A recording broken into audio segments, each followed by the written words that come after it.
Hey all, welcome to ஜேதே vlogs. இன்றைக்கி நம்ம என்ன பார்க்க போகிறோம்னு பார்த்தீங்கன்னா பர்மா அத்தோ 10 மினிட்ஸில் எப்படி ஈஸியாகவும் ஹெல்த்தியாகவும் எப்படி செய்யலான்னு பார்க்கலாமா? ஃபஸ்ட்டு வந்து நூடுல்ஸ் வந்து வேக வச்சு எடுத்து வச்சுக்கணும். ஃபஸ்ட்டு நூடுல்ஸ் வேக வைக்கும் போது அந்த தண்ணி இருக்கும், அதை கீழே ஊற்றாதீங்க, எடுத்து வைங்க, லாஸ்ட்டாக சொல்கிறேன். ஃபஸ்ட் வந்து அந்த நூடுல்ஸை வந்து நல்லா குலைவாக வேக வைக்காமல் மீடியமாக வேக வச்சு எடுத்து வச்சுக்கணும். தேவையான பொருள் பார்த்தீங்கன்னா ஃபஸ்ட்டு நூடுல்ஸ். இது வந்து ஹோம்மேட் நூடுல்ஸ் வந்து சூப்பர் மார்க்கெட்லேயே கிடைக்கும்.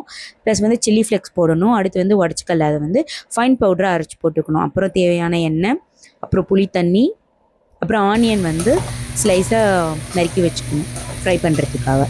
அப்புறம் பார்த்திங்கன்னா ஃபஸ்ட் வந்து எண்ணெய் நல்லா ஊற்றிட்டு எண்ணெய் வந்து நல்லா காய வச்சுக்கணும். அப்புறம் லோ ஃப்ளேமில் வச்சு வெங்காயத்தை வந்து டீப் ஃப்ரை ஆகிற வரைக்கும் நல்லா கிளறி விட்டுக்கிட்டே இருக்கணும். லோ ஃப்ளேம்லேயே வச்சு இது பண்ணுங்கள், அப்போ தான் வந்து தீஞ்சு போகாமல் கொஞ்சம் நல்லா இருக்கும். கோல்டன் ப்ரௌன் ஆகிற வரைக்கும் நல்லா டீப் ஃப்ரை பண்ணிகிட்டே இருங்க.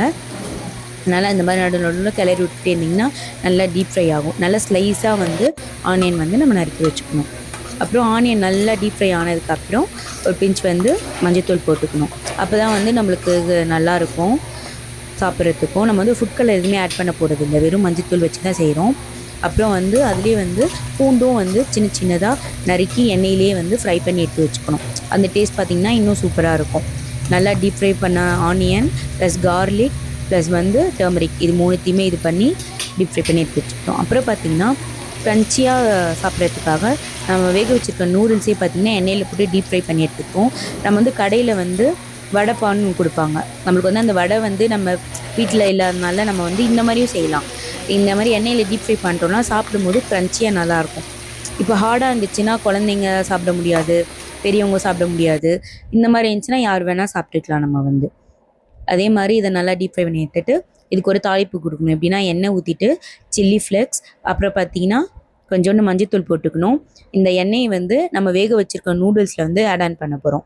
இந்த சில்லி ஃப்ளெக்ஸ் வந்து இதுவும் லோ ஃப்ளேம்லேயே வச்சு இது பண்ணுங்கள், இல்லைனா ரொம்ப கருகிடுச்சுன்னா நம்மளுக்கு நல்லா இருக்காது. மஞ்சள்தூள் இது ஒரு 2 மினிட்ஸ் அப்படி வச்சு எண்ணெய் நல்லா இது பண்ணோன்னா எடுத்து அந்த வேக வச்சுருக்க நூடுல்ஸ்லேயே ஊற்றிடணும்.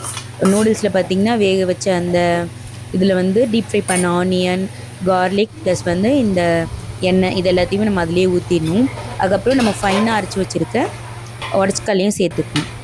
அது வந்து நம்ம எப்படி நல்லா பிசைகிறோமோ அதுதான் இந்த அத்தோக்கு வந்து டேஸ்ட்டே. பிசைறதுக்காக இது எல்லாத்தையும் நம்ம ரெடி பண்ணி வச்சுக்கணும்.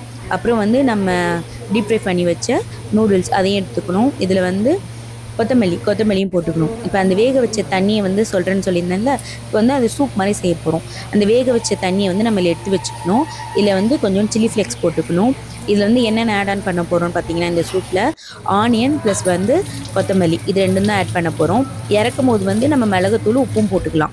இப்போ வந்து ஃபஸ்ட்டு அந்த வேக வச்ச தண்ணியில் கொஞ்சம் சில்லி ஃப்ளெக்ஸ் கொஞ்சமாக போட்டுக்கலாம், காரத்துக்கு ஏற்ற மாதிரி கொஞ்சமாக போட்டுட்டு இந்த மாதிரி கொத்தமல்லியை நல்லா கழுவிட்டு சின்ன சின்னதாக நறுக்கி அதிலே போட்டு நல்லா கொதிக்க விடணும். ப்ளஸ் ஆனியனையும் நல்லா போட்டு நல்லா அது கொதி வரட்டும். கொதி வர ஸ்டேஜில் பார்த்தோன்னா அதுக்குள்ளே நம்ம போயிட்டு அத்து பிசைஞ்சிட்டு வந்துடலாம். இப்போ எல்லாத்தையுமே போட்டு வச்சுருக்கோமா, இந்த இது வந்து நல்லா பிசையணும். இதில் வந்து ஸ்பெஷல் டேஸ்ட் கொடுக்குறதே இந்த வந்து புளி தண்ணி தான். இந்த புளி தண்ணி வந்து நம்ம 2 டேபிள் ஸ்பூன் தான் ஊற்றணும்.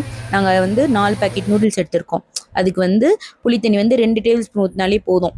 சில பேருக்கு புளி பிடிக்காமல் இருக்கும், அவங்க வந்து ஆப்ஷனலுக்கு லெமன் ஆட் பண்ணிக்கலாம், அதுவும் டேஸ்ட் நல்லாயிருக்கும். இப்போ வந்து நம்ம நல்லா பிசையணும். நல்லா எவ்வளோக்கு எவ்வளோ பிசைகிறோமோ அப்போ தான் வந்து நல்லாயிருக்கும். நூடுல்ஸ் வேக வைக்கும் போதே சால்ட் போட்டுக்கோங்க, சொல்ல மறந்துட்டேன். அப்போ வந்து அதுலேயும் உப்பு இருந்தால் தான் நல்லாயிருக்கும். நம்மளுக்கு வேக வைக்கும் போதே போட்டுடணும் சால்ட் வந்து, மிச்சம் இதெல்லாம் ஆட் பண்ண தேவையில்லை. ப்ளஸ் சூப்லேயும் நம்ம வந்து தேவையான அளவு உப்பு போடுவோம். இதில் கொஞ்சம் இதில் பாதி உப்பு போட்டுட்டு சூப்பில் கொஞ்சம் பாதி உப்பு போட்டிங்கன்னா கரெக்டாக இருக்கும். இதை நல்லா பிசையணும், எல்லாமே ஒன்று சேர்கிற மாதிரி நல்லா பிசைஞ்சு கொடுத்தா தான் அதில் வந்து டேஸ்ட் வந்து நல்லாயிருக்கும். அத்தை கடையில் பிசைது பார்த்தாலே நம்மளுக்கு ரொம்ப டெம்ட் ஆகும். அதே மாதிரி தான் வீட்டில் வந்து செய்யும் போது பயங்கர டெம்டிங்காக இருக்கும். நம்மளுக்கு பார்த்திங்கன்னா நல்லாவும் இருக்கும். வீட்டில் வந்து நம்ம ஹெல்த்தியாக செஞ்சு சாப்பிடும் போது. இது பார்த்திங்கன்னா சூப் பார்த்திங்கன்னா நல்லா கொதிச்சு வந்துருச்சு. இன்னும் நல்லா கொதிக்க விடணும். நல்லா இந்த மாதிரி கொதி வரும்போது இறக்குற ஸ்டேஜில் வந்து மிளகுத்தூளும் உப்பும் ரெண்டும் ஆட் பண்ணிவிட்டு நல்லா கிளறி விட்டுட்டு இறக்கிடணும். இதை வந்து நம்ம நூடுல்ஸில் ஊற்றி சாப்பிடும் போது வேறு லெவல் டேஸ்ட்டாக இருக்கும். ஒரு டைம் செஞ்சு பாருங்கள் எப்படி இருக்குது அப்படின்னு சொல்லிட்டு. அப்புறம் பார்த்திங்கன்னா இது ஒரு சைடு ரெடி ஆகிட்டுருக்கு. அந்த அத்தவும் பிசைஞ்சு வச்சாச்சு.